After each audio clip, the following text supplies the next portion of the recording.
आमच्या पैशाच्या वादात तू मध्यस्थी करू नकोस असं म्हणून शिवीगाळ करून तरुणावर कोयत्यानं वार केल्याची घटना नालेगाव परिसरातील वारुळाचा मारुतीजवळ घडली आहे।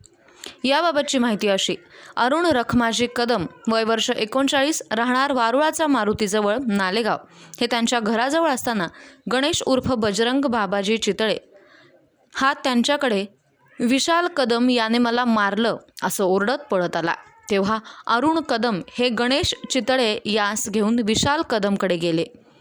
तुम्ही गणेश चितळे सोबत का भांडता असं विचारलं असता विशाल कदम याने आमच्या पैशाचा वाद आहे, तू मध्ये पडू नकोस असं बोलला। त्यावेळेस अरुण कदम यांनी विशाल कदम व गणेश चितळे यांच्यासोबत असलेल्या पैशाच्या वादाबाबत भांडण सोडवण्याचा प्रयत्न केला। याचाच राग येऊन विशाल कदम याने त्याच्या 2 साथीदारांना फोन करून बोलावून घेतलं। त्यावेळेस ते दोघं तिथं मोटारसायकलवरून आले।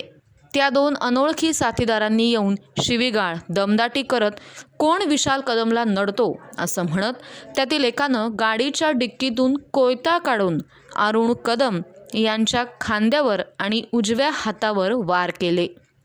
त्यामुळं त्यांच्या खांद्यातून रक्त येऊ लागलं। त्यावेळी मोटारसायकलवरून आलेले दोघे तिथून पळून गेले। या प्रसंगी विशाल कदमही तिथून निघून गेले।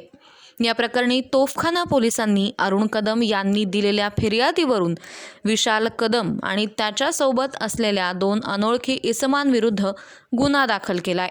अधिक तपास तोफखाना पोलीस करत आहेत।